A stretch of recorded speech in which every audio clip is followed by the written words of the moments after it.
Hola, muy buenas tardes. Nos encontramos transmitiendo en vivo desde México y Miami con Esu Diabetes. Sean todos bienvenidos a nuestro videochat del día de hoy, el cual va a llevar por nombre Alimentación, grasas que ayudan a mi diabetes. Mi nombre es Elizabeth Fons y soy coordinadora web de la Federación Mexicana de Diabetes. El día de hoy nos encontramos con la presencia de Itzel Gavino, que es licenciada en nutrición y también es educadora en diabetes, por la que nos estará platicando durante esta hora cuáles son las grasas saludables, qué debo incluir en mi alimentación si soy una persona que vive con diabetes. Hola Itzel, bienvenida. Hola, ¿qué tal? Buenas tardes, muchas gracias. Ok, entonces vamos a dar inicio a nuestro videochat. ¿Nos podrías platicar un poco de lo que son realmente las grasas? Bueno, es muy importante primero identificar qué cosas son las grasas de manera cotidiana y conforme avancemos en el videochat iremos haciendo algunas especificaciones.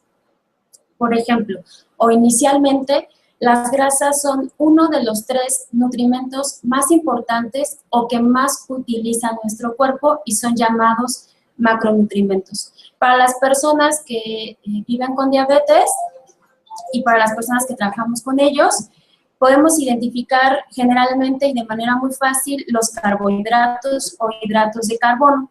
Bueno, este es uno de esos 3 macronutrimentos.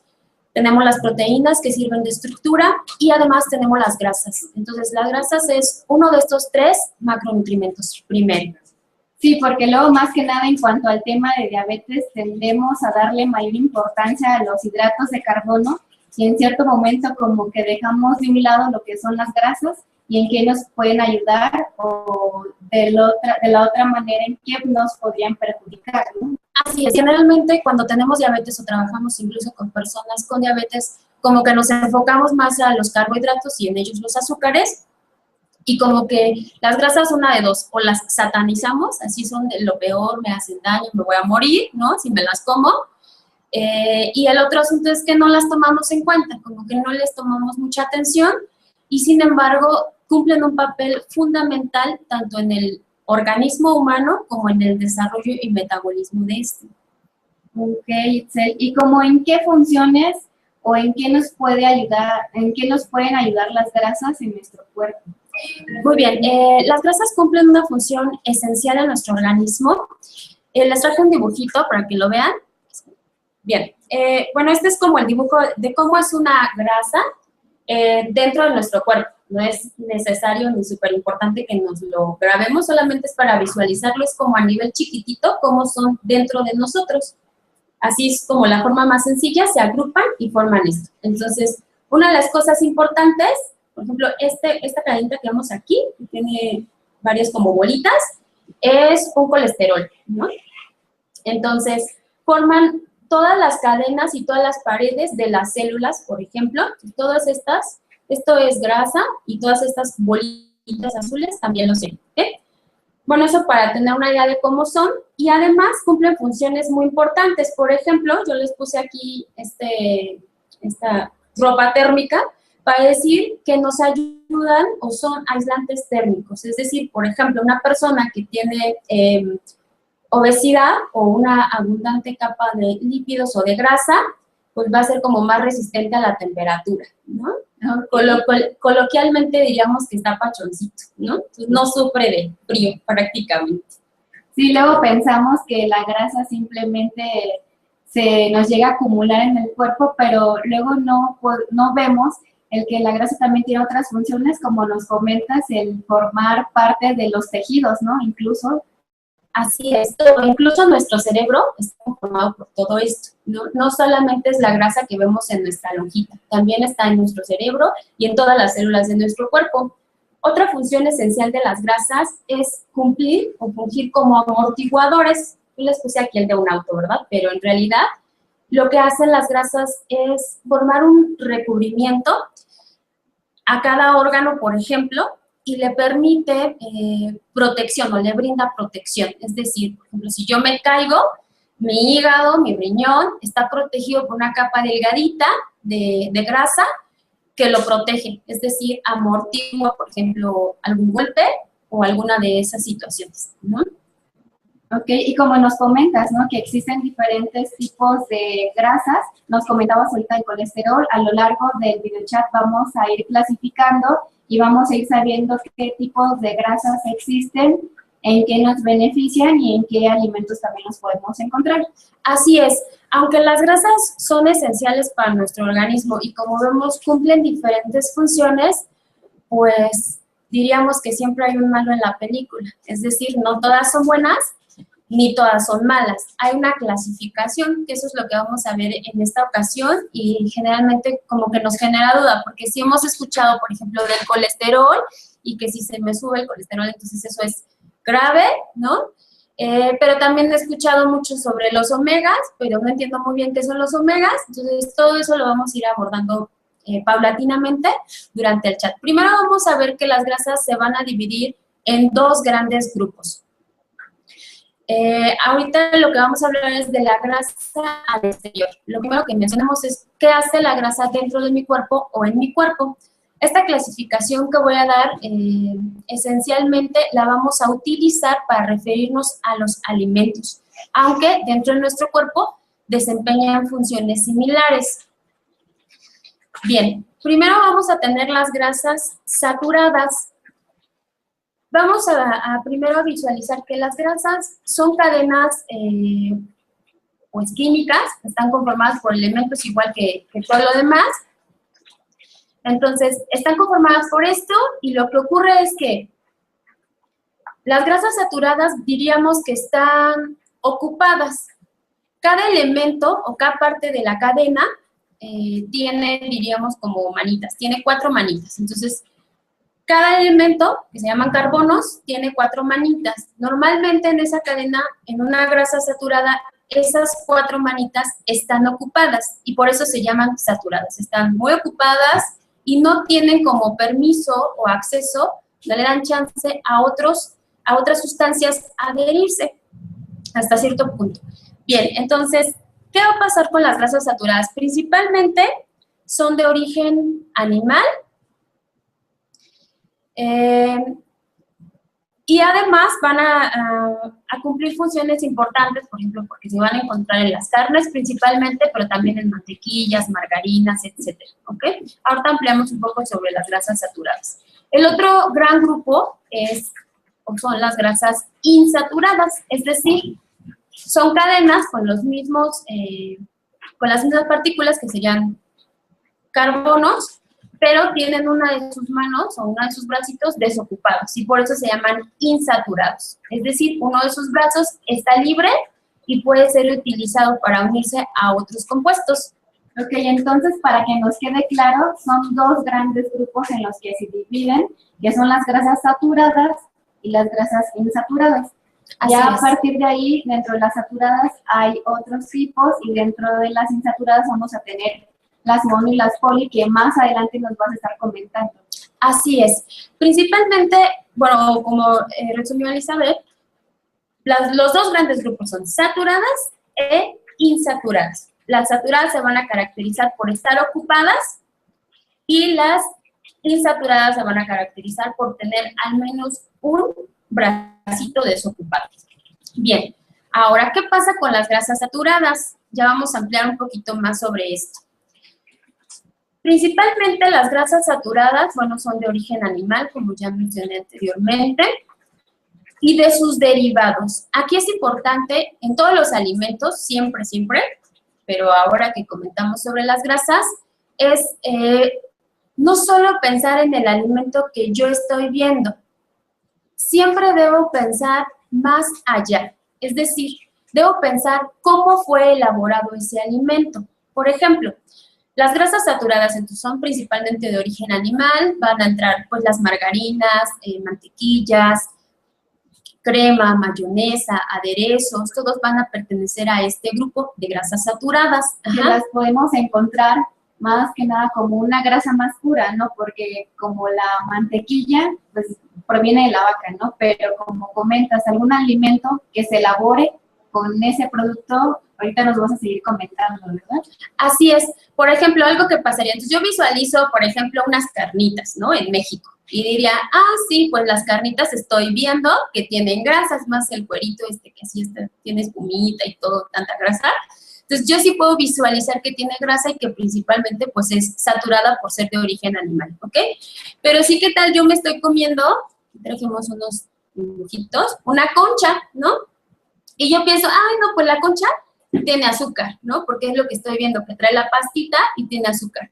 Pero, ¿qué pasa, por ejemplo, con el pan dulce? Que es elaborado con mantequillas, aceites, margarinas, depende del tipo de pan que se esté elaborando. Entonces, a esto me refiero con visualizar más allá y principalmente la elaboración de los productos. Por ejemplo, eso, ¿no? La panadería, pues, principalmente va a tener bastantes grasas saturadas, ¿no? Porque generalmente como que nos vamos con la idea de, un producto procesado, ¿no? Como una pizza. Y diría, pues sí, es que también veo que tiene grasa, ¿no? Pues sí, pero también una concha, una dona, un cuernito, cualquiera de esos alimentos, un pastel, ¿no? Porque trae huevo, trae mantequilla, va a tener grasa saturada también. Entonces es muy importante visualizar siempre el proceso de elaboración del producto. Sí, como comentas, por eso es muy importante también visualizar lo que es la etiqueta de los alimentos y no irnos con la finta de, es, por ejemplo, carne de pavo que puede ser baja en grasa, pero si está adicionada tal vez con algún otro tipo de grasa o de qué origen es, ¿no? Así es. Entonces, es importante, por ejemplo, visualizar tanto los ingredientes como la información nutrimental, ambas cosas, ¿no? Para evaluar esto que nos está comentando Elizabeth. Bien, algo que también característico de las grasas saturadas es que le van a dar sabor a los alimentos. Los alimentos poseen características que los hacen más agradables al paladar, que pueden ser, pues, la sal, el azúcar o la grasa, principalmente, ¿no? Entonces, siempre que un alimento sepa muy, muy bueno, debemos sospechar sobre las grasas saturadas y los azúcares, ¿no? Muy bien. ¿Cuál es la característica de este tipo de grasas? Principalmente van a ser sólidas y semisólidas. Por ejemplo, una mantequilla, pues es sólida, la crema, la mayonesa, los aderezos son semisólidos, y en el caso, por ejemplo, de la grasa que podemos ver en las carnes, pues va a ser sólida, ¿no? También podemos ver esto. Por eso es importante, por ejemplo, quitarle la piel a la carne, a la de pollo, etcétera, para restar este tipo de grasas. Ajá, como comentas, el pollo, quitarle el pellejito, en cuanto a las carnes rojas, quitarles todos los bordecitos de grasa que puedan tener. Incluso como comentas que la grasa tiene propiedades dentro de los alimentos, una de esas también puede ser la suavidad que le da la carne, ¿no? Entre más grasa tenga, esta puede ser más blanda e incluso, como comentas, más apetecible. Así es. Sí, es una de las características de la grasa, ¿no? Que va, en esto que comenta Elizabeth, a darle una característica de suavidad. Ajá. Por ejemplo, un pan que contiene, un pastel que tiene un buen contenido de grasa, pues va a ser como más suavecito, más esponjosito, ¿no? Bueno, entonces estas son como todas las características de las grasas saturadas, ¿ok? Ahora, ¿qué puede pasar si yo consumo este tipo de alimentos o este tipo de grasas? Las grasas saturadas esencialmente van a tender a acumularse. Hay dos formas. Una es que es como cuando tengo mi closet lleno de ropa y entonces lo que hago es doblar, por ejemplo, las camisetas, las playeras, la ropa que no se arruga, todo eso lo doblo y lo acomodo para que ocupe menos espacio. Entonces, algo así pasa en nuestro cuerpo. Cuando el cuerpo recibe mucha grasa, lo que hace es doblarla y acomodarla. ¿Dónde? Pues principalmente en nuestra pancita, y ya habrá otros lugares como nuestros brazos, algunas regiones de las piernas, en las que también se va a acumular esta grasa ya dobladita. ¿Por qué? Porque el cuerpo lo que hace es, pues es muy sabio y tiende a conservar, a preservar. ¿Por qué? Porque es una forma o es un reservorio de energía. Es decir, el día que yo no coma, o eso evalúa el organismo, pues que el día que yo no coma, él puede hacer uso de esa reserva que ya guardo acá en la pancita, ¿no? Por ejemplo.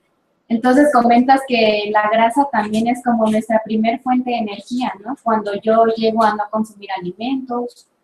Así es, el cuerpo tiene mecanismos en los cuales empieza a desdoblar esa ropita que ya había doblado para poder utilizarla, aunque esos pues, mecanismos tienden a ser un poco complejos y requieren varios procesos dentro del organismo. Otra cosa que puede pasar con las grasas, además de guardarlas en nuestra pancita, brazos, piernas, etcétera, es que se acumulan dentro de nuestras venas y arterias. Vamos a pensar que las arterias dentro del cuerpo es como una red de carreteras, ¿no? Que nos llevan a diferentes estados, por ejemplo. Hay una red de carreteras que me puede llevar, por ejemplo, en México, la autopista del Sol, ¿no? Puedo ir a Cuernavaca, puedo ir a Acapulco. Entonces, es una línea que me puede llevar a diferentes lugares. Bueno, pues eso mismo ocurre en nuestro cuerpo con las venas y arterias. Son unos conductos que llevan sangre, nutrimentos y muchas otras cosas a diferentes partes del cuerpo. Ahora bien, ¿qué pasaría, por ejemplo, si un día esas carreteras hay un deslave, por ejemplo, y se caen todas las piedras y empiezan a obstruir esa carretera?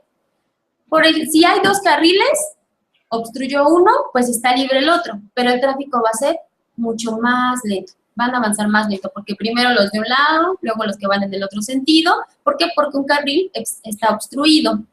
Bueno, algo parecido causan las grasas saturadas dentro de mis venas y arterias. Vamos a pensar que esto es como la luz, sí, como la luz de una vena o arteria, son como una manguerita y tiene varias capas, ¿no? Entonces, ¿qué va a pasar con la grasa?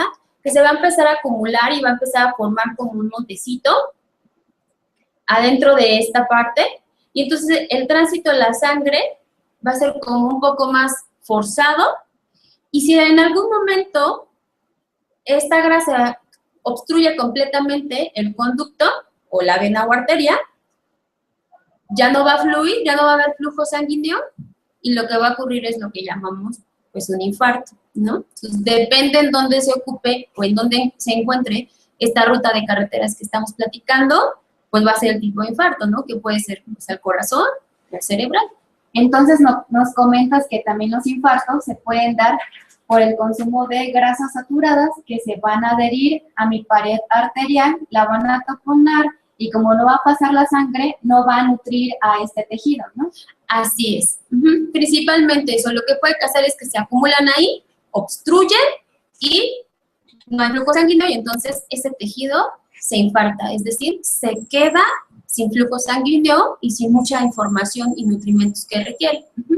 O incluso también si está taponeando lo que son las arterias, también puede haber un aumento de mi presión arterial, ¿no? Así es. En la primera parte que hablábamos, donde solo está obstruido una porción de esta luz, pues sí, ¿por qué? Porque la sangre está fluyendo con mucha más dificultad. El lugar es menor, que era lo que explicaba, o en el ejemplo que puse de la obstrucción de un carril en una carretera. El flujo va a ser con mucha más dificultad, le va a costar mucho más al cuerpo y en consecuencia le va a costar mucho más al corazón, y entonces el corazón empieza a trabajar, tiene que redoblar esfuerzos para poder bombear con suficiente fuerza que la sangre llegue a los tejidos a donde tiene que llegar. Entonces, obviamente que el corazón se está desgastando y empieza pues a elevar la presión arterial. Ok, entonces esto puede ser uno de los problemas que nos puede causar, pero también sabemos que existe una relación en cuanto al acúmulo de la grasa en nuestro cuerpo, como lo es en sobrepeso y obesidad, y la resistencia a la insulina. Así es. Generalmente yo les pongo un ejemplo. Si yo me pusiera una botarga, ¿no? Un disfraz de algún personaje o que tuviera un poco más de esponja, ¿no? Entonces, en una primera instancia, por ejemplo, si tuviera que llevar unas cajas de mi oficina al estacionamiento, eso me tomaría cierto tiempo, llevar las cajas de la oficina al estacionamiento. Y luego ya me pongo mi disfraz, mi botarga, así toda colchonadita, aunque no pese, me tomará el mismo tiempo llevar esas mismas cajas al estacionamiento. Lo más esperado es que no, me va a tomar más tiempo llevar las cajas de la oficina al estacionamiento. ¿Por qué? Porque tengo algo que me está obstruyendo o me está dificultando la realización de mis actividades.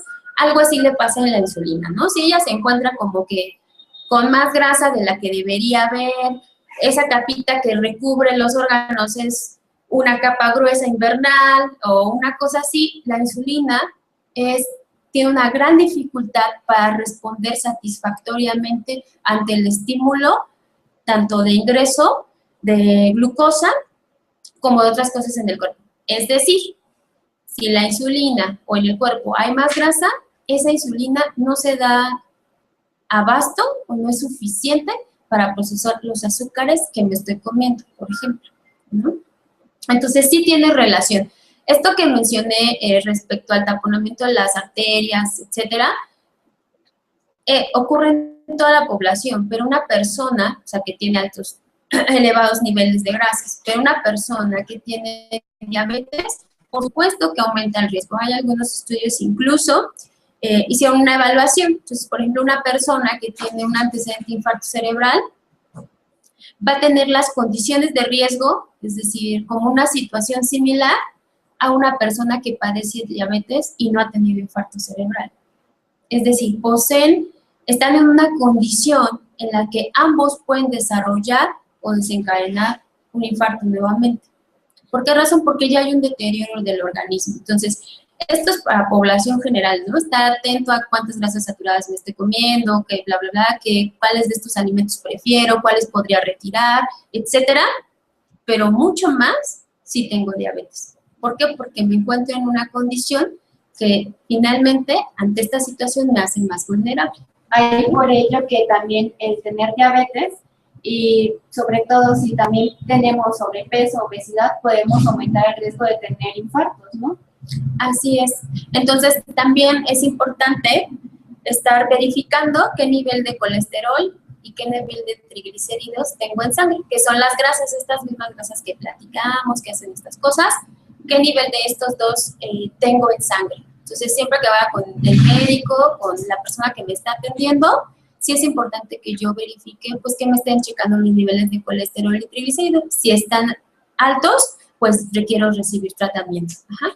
¿Y cuáles serían los niveles apropiados de colesterol o de HDL, LDL en una persona? Ok, ahorita solamente vamos a mencionar el de colesterol debe estar abajo de 200 miligramos sobre decilitro, 200, o sea, aunque ustedes se acuerden que abajo de 200, ya.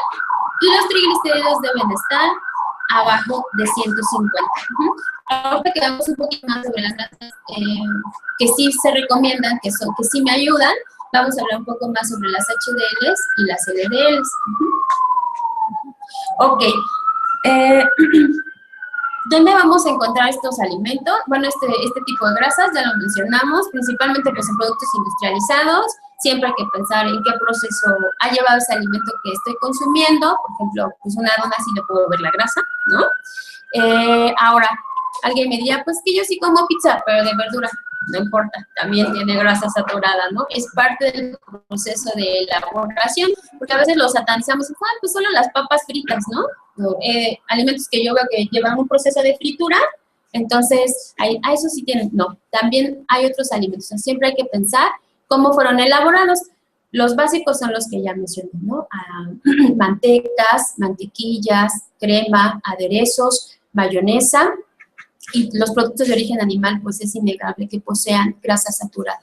Entonces engloba todo lo que son productos de origen animal, tanto como carnes, lácteos, cremas, quesos, ¿no? Y Así también es. todos los alimentos que se pueden elaborar o que se les puede añadir grasa, ¿no? Incluso pensamos que tal vez una galleta pueda no tener grasa, pero si en su elaboración se le añade, entonces por eso también debemos fijarnos, ¿no? En los productos que pensaríamos que tal vez no tienen.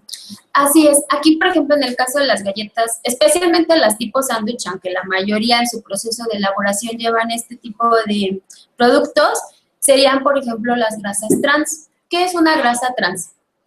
La grasa trans ocurre que en la naturaleza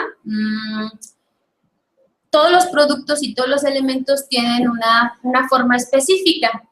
Por ejemplo, a mí, mi mano, ¿no? La pueden ver así. Entonces, mi mano, en esta cara, pues tiene esta imagen.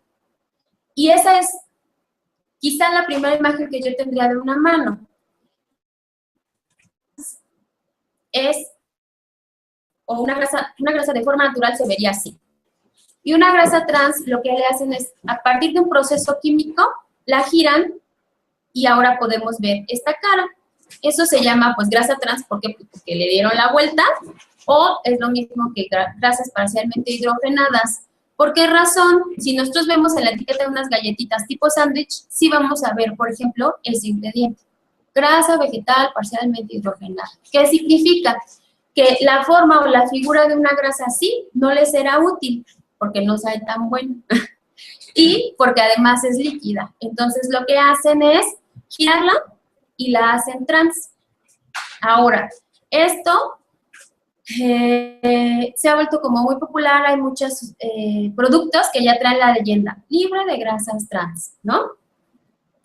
Es importante también verificar qué tan cierto es lo que me está diciendo ese productor o en la leyenda de ese producto. Por ejemplo, si yo veo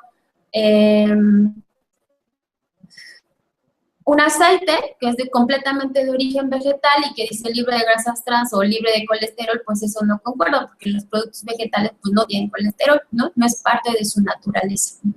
Entonces, por esa razón es muy importante siempre leer las etiquetas, no solo quedarme con las leyendas que me promociona el producto.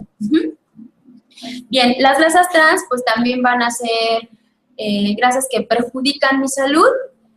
Va a ser una función similar a las grasas saturadas, se van a acumular, 1, y 2, también va a ocurrir, pues, que hicieron esta modificación química al producto. Entonces, pues, no nos benefician las grasas trans tampoco, ¿sale?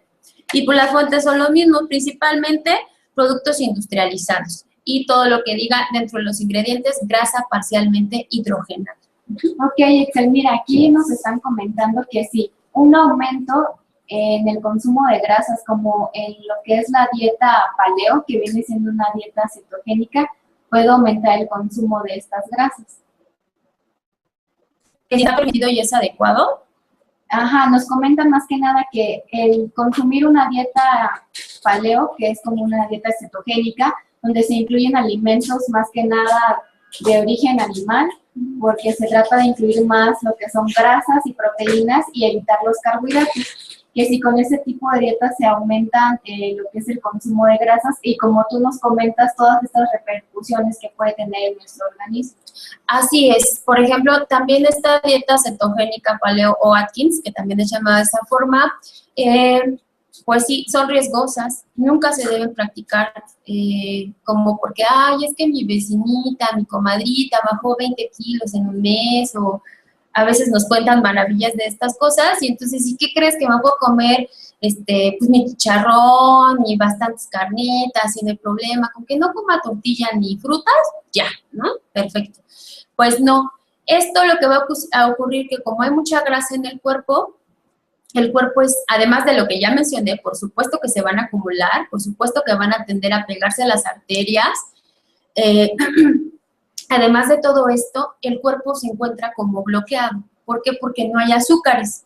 Entonces, en una dieta normal e incluso en una persona con diabetes, de un 100% que es mi comida, mi plan de alimentación, la mayoría lo va a ocupar los azúcares o los carbohidratos. Bueno, los carbohidratos y en parte de ellos los azúcares, ¿ok? Entonces, yo le estoy restando todo ese porcentaje a mi cuerpo y entonces le estoy dando muchas grasas. Eso es lo que pasa en una dieta paleo, Atkins o cetogénica, es lo mismo, o se refieren a la misma acción. Lo que va a ocurrir es, además, que el cuerpo pues no tiene azúcar, entonces lo que va a empezar es a utilizar y a producir grasas, a utilizar, y entonces resulta que las grasas cuando se utilizan y cuando vienen del reservorio es como un bolígrafo. Lo separa el cuerpo y solamente va a utilizar esto. Y esto lo va a desechar. Siempre, siempre. Es parte del proceso.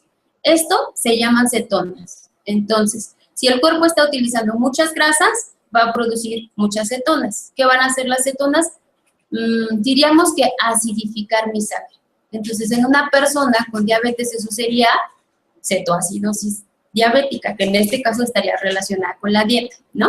Entonces, una dieta Atkins, paleo o cetogénica es muy riesgosa para una persona sana y mucho más para una persona diabética. Y además, no hay estudios científicos que avalen la utilización de este tipo de planes de alimentación.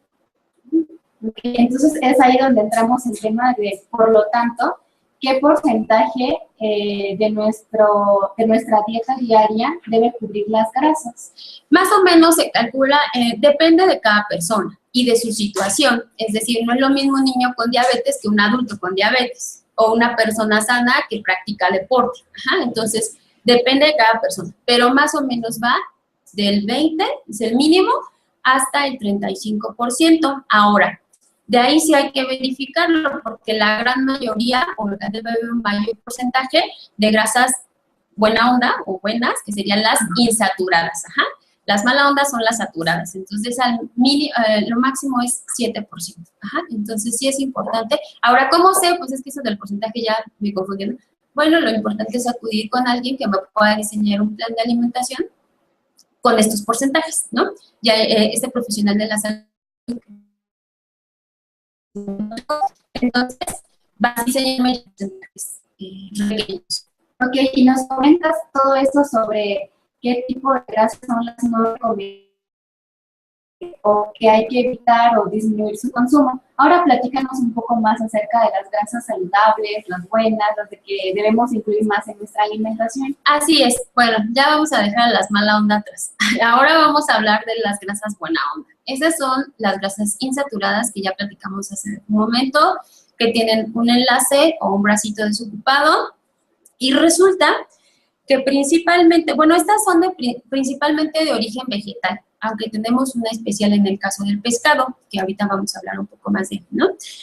Son principalmente de origen vegetal, las más famosas pues son los omegas, ¿no? O es lo que más escuchamos, porque no nos dicen tanto como grasa poliinsaturada o monoinsaturada, no nos dicen así, o lo que más escuchamos, no, es que el omega 3 es maravilloso, ¿no?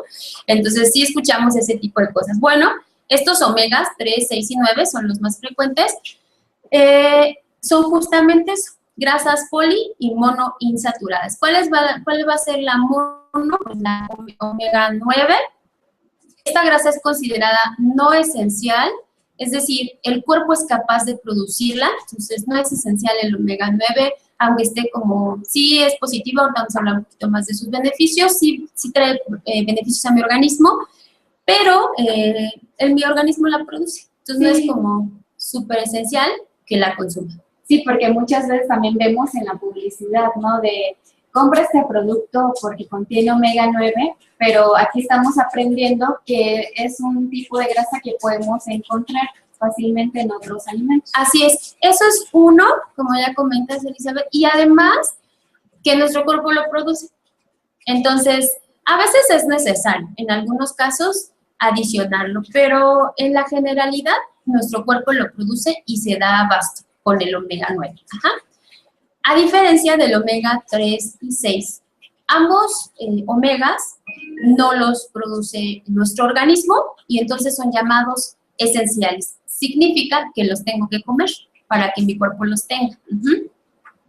Ahora, respecto al omega 3 y 6, pues hay una historia, ¿no? O en otra época, en otros tiempos, al menos en el periodo paleolítico, hace muchos años, en la prehistoria, pues, lo que ocurrió es que antes el omega 3 y 6 casi siempre se encontraban a la par. A veces un poquito más de 3, entonces era casi siempre 1, 1, 1, 1, dentro de los alimentos y de lo que consumía las personas en esta época. Ajá, entonces, con el paso del tiempo eso se ha modificado. Hoy en día la relación de omega 3 y 6 es diferente. Ajá, entonces, de omega 6 se están consumiendo como, vamos a pensar en bolitas, 12 bolitas, y de omega 3 solamente una. Y lo ideal sería que fueran al menos una, ¿no? Semejante a la época paleolítica. ¿Y por qué más el omega 3 que el omega 6? Ok, vamos a hablar un poquito más de las características del omega 3. Menciono que la palabra omega se refiere a que hay una manita libre. Entonces, o se refiere a la insaturación de una cadena de un ácido graso, ¿no? Esa es la forma complicada. La forma sencilla es que una manita está libre y a esa manita libre se le llama omega. Monoinsaturada significa que solo uno de esos carbonos o una de esas moléculas tiene una manita libre, y poli significa que varios de ellos tienen manitas libres, ¿ok? Bien, el omega 3, a diferencia del 6, porque aunque sean omegas, esto es diferente, ajá. Entonces, el omega 3 pues va a tener su primer omega, su primer manita libre en el carbono número 3, ajá. Entonces, ¿qué va a pasar con esto? Principalmente, el omega 3 va a ayudarme, recuerdan nuestra pared llena de grasa saturada, entonces el omega 3 lo que va a hacer es ayudar a retirar esa grasa saturada para que sea desechada, se lleva al hígado para ser desechada, ¿ok? Entonces, ahora, ¿qué es lo que nos mencionaba hace un momento Elizabeth? Esa grasita, que diríamos que es el colesterol bueno, porque recuerden que el colesterol está compuesto por colesterol bueno y el colesterol malo. El colesterol bueno es llamado HDL, que son lipoproteínas de alta densidad, y el colesterol malo es LDL o VLDL, es decir, esto es por sus siglas y su nombre en inglés. Entonces, VLDL y LDL son las grasas malas y son llamadas de baja densidad, ¿ok? Entonces, ¿qué va a hacer el omega 3? Bueno, es buena onda, entonces lo que hace es producir o ayudar a la producción de grasas buenas, que son de las HDLs o el colesterol bueno. ¿Y qué hace el colesterol bueno? Pues es como una persona que hace la limpieza, ¿no? Ella se encarga, va a las arterias, recoge grasas saturadas, se la lleva en su camioncito de basura, la lleva al hígado, el hígado buena onda la procesa y la desecha. Ajá. Entonces, el omega 3 cumple una función esencial, aumentando el colesterol bueno y de esta forma disminuyendo las grasas saturadas o las grasas malas en mi organismo. Es una muy buena explicación la que nos das. Aquí nos está preguntando Marta Eugenia, lo que nos comentas en este momento, ¿de qué manera puedo reducir lo que son mis grasas LDL y de qué manera también puedo aumentar las HDL? Así es. A lo mejor cuando nos hacen un perfil de lípidos, ahora sí, el médico nos va a decir, ¿no? O la persona que nos está atendiendo nos va a explicar. Pues que tiene alto el colesterol malo y el colesterol bueno anda bajo, y ya entonces nos explica que tenemos más riesgo de presentar un infarto, ¿no? Y pues, ¿cómo le hago? Ah, pues así, consumiendo respecto a la alimentación, porque también se lleva generalmente un tratamiento farmacológico a la par, ¿no? Y acuérdense que aquí todo es en equipo. Solito, nada funciona, ¿no? Entonces, para tener éxito en mi tratamiento, todo es en equipo. La alimentación, el ejercicio, los fármacos, etc. ¿Okay? Entonces, respecto a la alimentación, es consumir alimentos ricos en omega 3, porque el omega 3 lo que hace es elevar las grasas buenas, que son las HDLs, y las HDLs en automático, parte de su función es barrer con las grasas malas, LDLs y VLDLs, llevarlas al hígado para ser desechadas. Entonces, ¿cómo subo mis HDLs? Comiendo productos ricos en omega 3. Allí, ¿cuáles son esos, verdad? Bueno, principalmente van a ser los pescados y mucho más el aceite de hígado de bacalao, por ejemplo, es quien ocupa de los primeros lugares en el contenido de omega 3. También va a haber otras fuentes, como ahora se ha vuelto como muy comercial, por ejemplo, el asunto de la chía, ¿no? Y otros productos. Pero en realidad quien ocupa así los primeros lugares en omega 3 van a ser los aceites de pescados, 1, 2, los pescados, ¿verdad? Salmón, atún, todos ellos van a ocupar una buena cantidad a un buen aporte de omega 3. Y ya seguido de algunas otras verduras, por ejemplo, las verdolagas, que en México las tenemos bastante, que son súper baratas, también son ricas en omega 3. Ahora bien, es importante visualizar cómo yo estoy preparando mi alimento, porque a lo mejor digo, pues sí, estoy comiendo pescado y todo, pero pues es frito. Pues ya, arruinóse el asunto, porque todo el omega 3 y lo padre que venía en el pescado, yo lo estoy contrarrestando o le estoy dando batalla con las grasas saturadas. ¿Al qué? Pues al freírlo, empanizarlo o llevarle un proceso que consume otro tipo de aceites. Respecto al consumo de pescado, la ADA, que es la Asociación Americana de Diabetes, recomienda, justamente en los estándares que publicó en enero de este año, 2015, el consumo de pescado al menos 2 veces a la semana. Y pues sí hay que privilegiar preparaciones sencillas, asado, hervido, al vapor, un buen empapelado de un pescadito, ¿no? Eso también nos va a ayudar bastante al consumo de omega 3. Sí, como nos comentas, la técnica de preparación de los alimentos, aunque yo esté consumiendo salmón o algún pescado muy bueno y que nos aporte omegas, importa mucho, como nos comentas, el tipo de preparación, ¿no? Porque nos decías que están las grasas saturadas e insaturadas. Entonces, si yo consumo algún omega, ¿qué es lo que yo estoy haciendo al freírlo, no? Lo estoy saturando y estoy cambiando su composición. Así es. Los omegas, justamente, recordemos que la palabra omega se refiere al bracito libre o desocupado, entonces, o insaturado.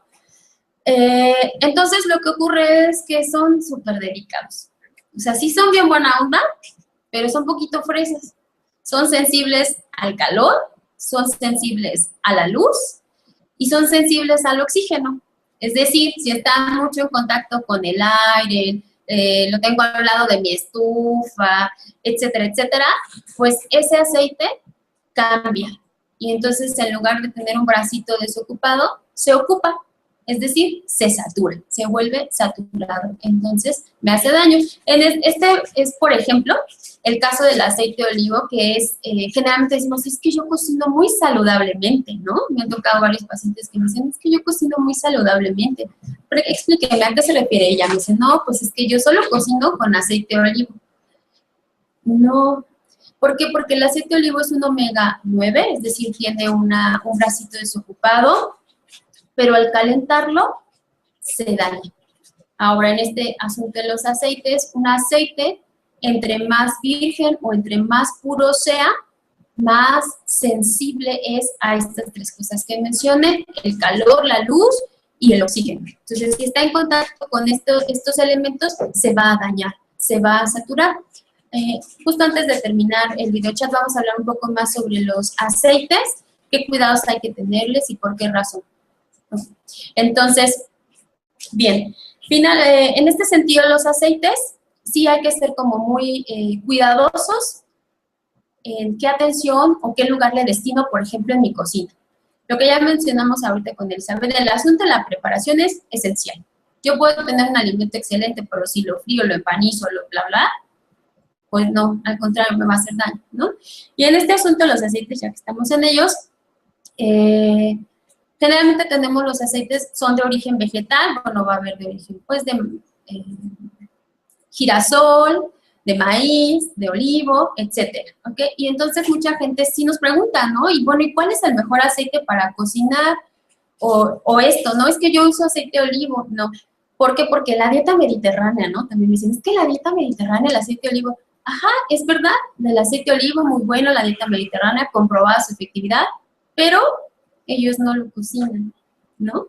O sea, parte de la dieta mediterránea es que el aceite va como aderezo, ¿no? En el caso del de olivo, nunca va para la fritura, ¿no? Que en México, pues, todo freímos, ¿no? Hasta los tacos, ¿no? Es más, los tamales, doble fritura, ¿no? Está mi tamal y yo todavía, pero fritito, por favor, y todavía le echo crema, ¿no? Entonces, México, nosotros consumimos bastantes alimentos ricos en grasa y nos encanta. Entonces, aunque el olivo sea parte de la dieta mediterránea, si yo lo cocino, pues no. ¿Qué es esto? Eso se llama punto de humeo, es decir, un aceite puro, virgen, amarillo, hermoso, poliinsaturado o monoinsaturado, es decir, saludable para mi cuerpo. Cuando yo lo caliento, cada aceite soporta temperaturas diferentes y empieza a sacar humo. Por ejemplo, cuando estoy guisando los frijoles, ¿no? Ya empiezas, ya está bueno el aceite, mija, ya échale los frijoles, ¿no? Entonces, echo los frijoles y ahora sí, ¿no? Así, el humo del aceite, los frijoles y el agua y todo. Bueno, ahí ese aceite se dañó. ¿Por qué razón? Porque ese aceite se calentó, superó la temperatura que debería tener, empezó a humear y si ustedes han observado alguna vez, este aceite ya no es amarillo transparentoso hermoso. es oscuro, huele raro, la comida sabe raro también, etc. Entonces, eso se llama punto de humeo. Generalmente un aceite virgen y extra virgen va a tolerar una temperatura entre 60 y 160 grados Celsius. ¿Y como a cuánto creen que freímos?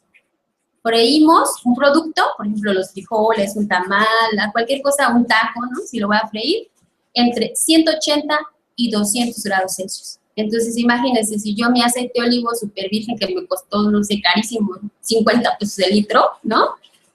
Y yo lo estoy friendo, pues, de nada me va a servir. ¿Por qué? Porque superé la temperatura de humeo y este aceite se dañó. Ajá. Entonces, los aceites, entre más vírgenes, pues más sensibles. ¿Qué se recomienda? En el mercado vamos a encontrar aceites mixtos y aceites puros. Ajá. Entonces, generalmente un aceite mixto va a tener mayor estabilidad.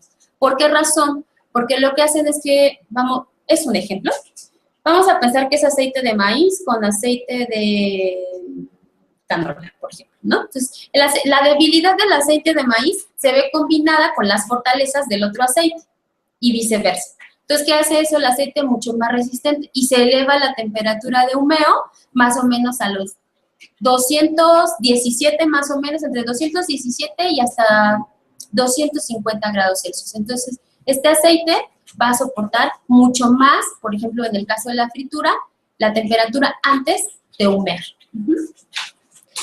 Bien, a este respecto puedo recomendarles una lectura, es un artículo muy bueno, está muy sencillo de comprender, es muy amplio, también nos habla brevemente sobre los omegas 3, 6 y 9, sí sobre las grasas saturadas y poliinsaturadas, y además es un comparativo excelente entre los aceites que tenemos disponibles en México. Es un artículo que publicó la Profeco. Hicieron varias evaluaciones a los aceites, no solamente el punto de humeo. Ahí está padre porque es una tabla que incluye todas las temperaturas que soportaron los aceites y también algo que se llama tolerancia a la rancidez. Esto significa que someten a los aceites a lo que ya dijimos que son sensibles, que es oxígeno, calor y luz. Los someten a estas mismas cuestiones, pero en asunto extremo, para ver qué les pasa, y los que más aguanten. Entonces, más o menos, por norma, en México deben soportar entre 5 y 8 horas. La mayoría de los aceites superaron el punto de rancidez o la tolerancia a la rancidez es suficiente, tienen buena calidad la mayoría de los aceites en México. También está padre porque hicieron una evaluación, por ejemplo, del contenido de la botella. Si la botella decía que traía 900 mililitros, la Profeco verificó que sí trajera los 900 mililitros. Entonces, además de este análisis cualitativo respecto a la calidad de los aceites, también incluye un análisis cuantitativo respecto al contenido de las botellas. Ok, y también aquí nos están comentando, aparte del aceite de oliva, cártamo y de soya, también hay otro que se llega a comercializar, que es el aceite de coco. ¿Nos puedes explicar un poquito si es beneficioso o no, o de qué manera lo puedo utilizar? Ok, eso lo omití al principio. Así como hay una excepción respecto a las grasas poliinsaturadas y monoinsaturadas, que en este caso es el pescado, es decir, las grasas insaturadas son principalmente de origen vegetal, pero ahí está un adjunto, que es el pescado. Ajá. Y también son poli y monoinsaturadas. En el caso de las grasas saturadas, tenemos también dos excepciones vegetales, que son la palma y el coco. Ambos aceites son saturados. Entonces, sí he visto algo de publicidad, un poco más, como que el aceite de coco es muy bueno y que sirve para cocinar. ¿Qué pasa con el aceite de coco? Sí tiene una temperatura de humeo muy alta, pero el problema es que es saturado. Entonces, de nada me sirve que tenga una temperatura de humeo alta porque ya es saturado. O sea, no le va a pasar nada porque se sature más, ¿me explico? Entonces, el aceite de coco y aceite de palma son aceites saturados, a semejanza de la mantequilla, la crema y todos estos productos. Ok, y como nos comentas, al ser alimentos como de origen vegetal, también contienen grasas saturadas y como nos decías al inicio, ¿no? Se van a adherir a nuestra arteria y nos van a ir tapando el paso ahí de sangre, ¿no? Otra cosa, también nos comentan el consumo de la linaza. ¿La linaza tú cómo la consideras? Bueno, la linaza es... Lo que pasa es que generalmente como que la recomiendan para disminuir el colesterol, etcétera, etcétera. Lo que sí está comprobado es que la fibra, como tal, ayuda a disminuir el colesterol. Ajá. Entonces, la linaza, en ese sentido, sí va a tener utilidad, ¿no? Porque finalmente es fibra.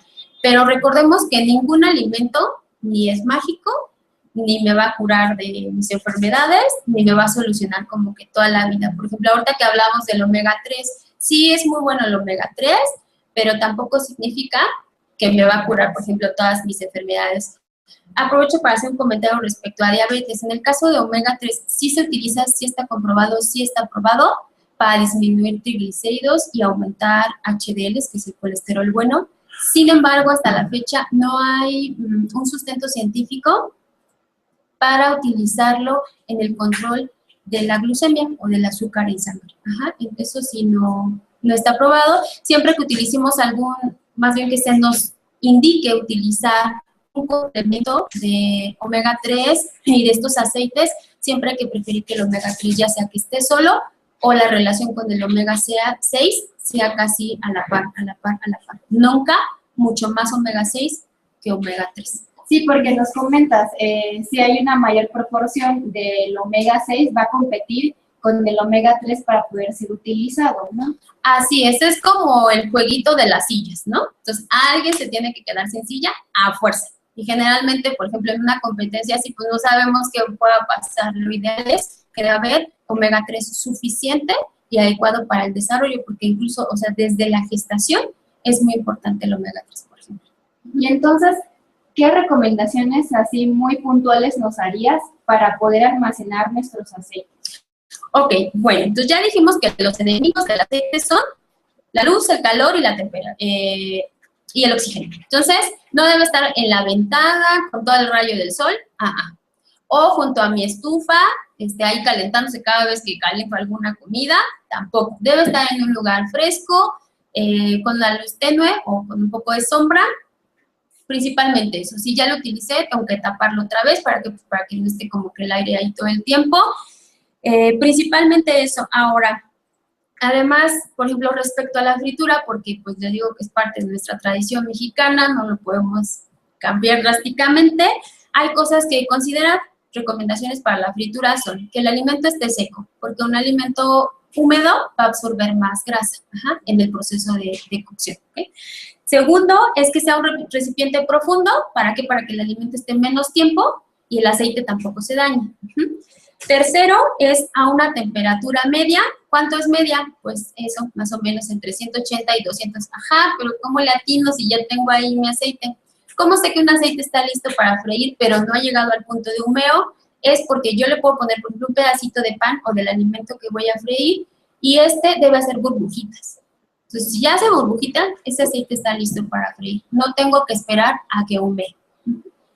Principalmente eso. El artículo que les mencionaba se llama La sartén por el mango. Es de la revista El Consumidor, octubre del 2010. Es un análisis muy completo, pueden revisarlo, está disponible en internet también. Y hace un comparativo de todo esto, lo que ya mencionamos, calidad, cantidad y precio de los aceites. Ok, entonces haciendo un pequeño resumen, antes de finalizar todo el video chat, tenemos que existen las grasas saturadas y las insaturadas, ¿no? Y que dentro de las grasas insaturadas encontramos los omegas, ¿no? Omega 3, 6, 9, y como nos comenta, los podemos encontrar en alimentos de origen vegetal y la excepción que las podemos encontrar en los pescados. Y por el contrario, en las grasas saturadas tenemos dos excepciones, como nos comentabas, la palma y el coco, que son alimentos que también van a contener grasa saturada. Así es. Entonces, aquí lo importante es tener presente eso, ¿no? Ok, entonces, ¿tienes algo más que añadir, Itzel? ¿Algún comentario más? Creo que eso sería esencialmente todo. Entonces, tener presente eso, hay grasas saturadas e insaturadas. Las saturadas son las mala onda, las insaturadas son las saludables. Las saturadas van a ser principalmente de origen animal, con la excepción de coco y palma. En el caso de las insaturadas, van a ser de origen vegetal, con la excepción del pescado. Hay que tener cuidado con la temperatura de los aceites para la cocción. Hay que tener ciertas precauciones para que no se dañen, principalmente que estén en un lugar fresco, con la luz tenue o la sombra. En caso de la fritura, nunca hay que esperar a que el aceite humee, porque esto significa que ya se echó a perder, genera compuestos tóxicos, me hacen daño. Entonces, un aceite humeado hay que desecharlo. Ok, y en cuanto a las técnicas de preparación, también, ya que somos muy dados aquí a freír los alimentos, otra opción puede ser el hornearlo, ¿no? Ya que también le da como esa propiedad crujiente, pero sin estarle añadiendo grasa de más a mis alimentos. Así es, y también es algo que se está aplicando ya bastante, ¿no? Incluso en casa, no necesariamente tengo que freír mi tortilla, por ejemplo, para tener una tostada, ¿no? La puedo tener horneada. Entonces, sí, el horneado es una muy buena opción para la elaboración de esta textura crujiente. Y, por supuesto, también es importante variar la forma en la que yo presento mi alimento. Entonces, un día puede ser un empapelado, otro día puede ser un caldo, y así sucesivamente, para disminuir el uso de este tipo de productos.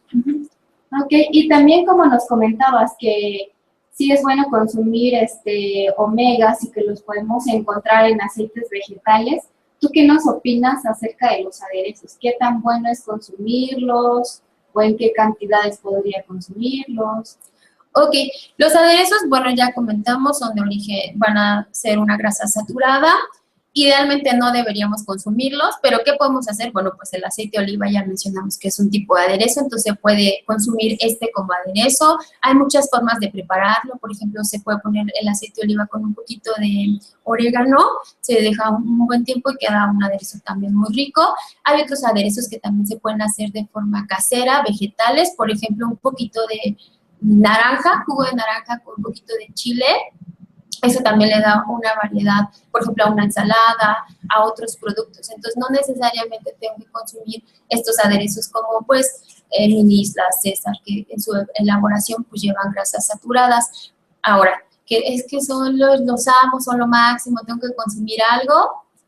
Entonces, ahí lo que se puede utilizar es la ración, que es una cucharadita, la cucharadita es la cafetera, ¿no?, que llamamos regularmente. De aceite también, la porción es igual, una cucharadita para la cocción de un producto de origen animal, por ejemplo, y pues tener cuidado con eso del consumo de las cantidades de aceites. Ok, entonces la recomendación es que podemos hacer nuestros propios aderezos y que también no porque sea el aceite más caro va a ser el que mayores beneficios nos pueda aportar. Bueno, entonces les agradecemos a todos por haber estado el día de hoy en nuestro videochat, por haber compartido un poco de su tiempo con nosotros. Le agradecemos a Itzel por haber estado aquí con nosotros en la federación, platicándonos un poco más de lo que son las grasas y aclarando nuestras dudas. ¿Ok? Bueno, entonces nosotros nos vamos a seguir viendo aquí en el próximo videochat. Se pueden poner en contacto con nosotros con cualquier duda que tengan. No sé si quieras dejar tus datos. Sí. ¿Dónde te podemos encontrar? Claro, bueno, como ya mencioné al principio, Elizabeth, mi nombre es Itzel Galindo Espinosa, soy licenciada en nutrición, educadora en diabetes certificada, mi teléfono es 7226-598105, o me pueden escribir un mail también, que es ichl-ge@hotmail.com. Ok, y también se pueden comunicar con nosotros aquí en la federación a través de lo que es la página web, que es www.fmdiabetes.org.mx. También nos pueden estar visitando en nuestra página de Facebook, que es Federación Mexicana de Diabetes AC, o también a través de nuestro Twitter, que es @fmdiabetes.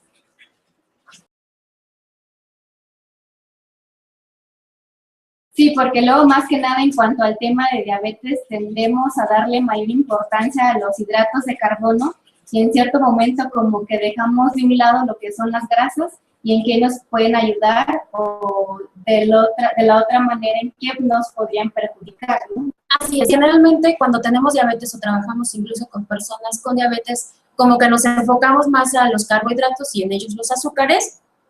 Y como que las grasas, una de dos, o las satanizamos, así son de lo peor, me hacen daño, me voy a morir, ¿no?, si me las como. Y el otro asunto es que no las tomamos en cuenta, como que no les tomamos mucha atención y sin embargo cumplen un papel fundamental tanto en el organismo humano como en el desarrollo y metabolismo de este. Ok, Itzel. ¿Y como en qué funciones o en qué nos puede ayudar, en qué nos pueden ayudar las grasas en nuestro cuerpo? Muy bien, las grasas cumplen una función esencial en nuestro organismo. Les traje un dibujito para que lo vean. Bien, bueno, este es como el dibujo de cómo es una grasa dentro de nuestro cuerpo. No es necesario ni súper importante que nos lo grabemos, solamente es para visualizarlo, es como a nivel chiquitito, cómo son dentro de nosotros. Así es como la forma más sencilla, se agrupan y forman esto. Entonces, una de las cosas importantes, por ejemplo, esta cadenita que vemos aquí, que tiene varias como bolitas, es un colesterol, ¿no?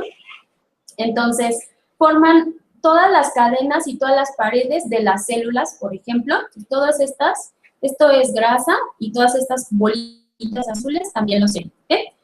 Bueno, eso para tener una idea de cómo son y además cumplen funciones muy importantes. Por ejemplo, yo les puse aquí, no todas son buenas ni todas son malas. Hay una clasificación, que eso es lo que vamos a ver en esta ocasión y generalmente como que nos genera duda, porque si hemos escuchado, por ejemplo, del colesterol y que si se me sube el colesterol, entonces eso es grave, ¿no? Pero también he escuchado mucho sobre los omegas, pero no entiendo muy bien qué son los omegas, entonces todo eso lo vamos a ir abordando paulatinamente durante el chat. Primero vamos a ver que las grasas se van a dividir en dos grandes grupos. Ahorita lo que vamos a hablar es de la grasa al exterior. Lo primero que mencionamos es qué hace la grasa dentro de mi cuerpo o en mi cuerpo. Esta clasificación que voy a dar, esencialmente la vamos a utilizar para referirnos a los alimentos, aunque dentro de nuestro cuerpo desempeñan funciones similares. Bien, primero vamos a tener las grasas saturadas. Vamos a primero visualizar que las grasas son cadenas pues químicas, están conformadas por elementos igual que todo lo demás. Entonces, están conformadas por esto y lo que ocurre es que las grasas saturadas diríamos que están ocupadas. Cada elemento o cada parte de la cadena tiene, diríamos, como manitas, tiene 4 manitas. Entonces, cada elemento, que se llaman carbonos, tiene 4 manitas. Normalmente en esa cadena, en una grasa saturada, esas 4 manitas están ocupadas y por eso se llaman saturadas. Están muy ocupadas y no tienen como permiso o acceso, no le dan chance a otras sustancias adherirse hasta cierto punto. Bien, entonces, ¿qué va a pasar con las grasas saturadas? Principalmente son de origen animal, y además van a cumplir funciones importantes, por ejemplo, porque se van a encontrar en las carnes principalmente, pero también en mantequillas, margarinas, etcétera, ¿ok? Ahorita ampliamos un poco sobre las grasas saturadas. El otro gran grupo son las grasas insaturadas, es decir, son cadenas con las mismas partículas que serían carbonos, pero tienen una de sus manos o uno de sus bracitos desocupados y por eso se llaman insaturados. Es decir, uno de sus brazos está libre y puede ser utilizado para unirse a otros compuestos. Ok, entonces para que nos quede claro, son dos grandes grupos en los que se dividen, que son las grasas saturadas y las grasas insaturadas. Ya a partir de ahí, dentro de las saturadas hay otros tipos y dentro de las insaturadas vamos a tener las mono y las poli, que más adelante nos vas a estar comentando. Así es. Principalmente, bueno, como resumió Elizabeth, los dos grandes grupos son saturadas e insaturadas. Las saturadas se van a caracterizar por estar ocupadas y las insaturadas se van a caracterizar por tener al menos un bracito desocupado. Bien, ahora, ¿qué pasa con las grasas saturadas? Ya vamos a ampliar un poquito más sobre esto. Principalmente las grasas saturadas, bueno, son de origen animal, como ya mencioné anteriormente, y de sus derivados. Aquí es importante, en todos los alimentos, siempre, pero ahora que comentamos sobre las grasas, es no solo pensar en el alimento que yo estoy viendo, siempre de ropa térmica para decir que nos ayudan o son aislantes térmicos. Es decir, por ejemplo, una persona que tiene obesidad o una abundante capa de lípidos o de grasa, pues va a ser como más resistente a la temperatura, ¿no? Coloquialmente diríamos que está pachoncito, ¿no? Entonces, no sufre de frío prácticamente. Sí, luego pensamos que la grasa simplemente se nos llega a acumular en el cuerpo, pero luego no vemos el que la grasa también tiene otras funciones, como nos comentas, el formar parte de los tejidos, ¿no? Incluso. Así es, incluso nuestro cerebro está conformado por todo esto, ¿no? No solamente es la grasa que vemos en nuestra lonjita, también está en nuestro cerebro y en todas las células de nuestro cuerpo. Otra función esencial de las grasas es cumplir o fungir como amortiguadores. Yo les puse aquí el de un auto, ¿verdad? Pero en realidad lo que hacen las grasas es formar un recubrimiento a cada órgano, por ejemplo, y le permite protección o le brinda protección. Es decir, por ejemplo, si yo me caigo, mi hígado, mi riñón, está protegido por una capa delgadita de grasa que lo protege. Es decir, amortigua, por ejemplo, algún golpe o alguna de esas situaciones, ¿no?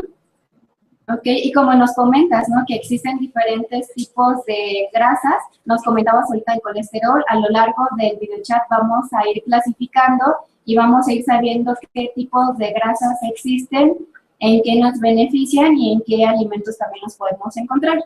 Así es, aunque las grasas son esenciales para nuestro organismo y como vemos cumplen diferentes funciones, pues diríamos que siempre hay un malo en la película, es decir,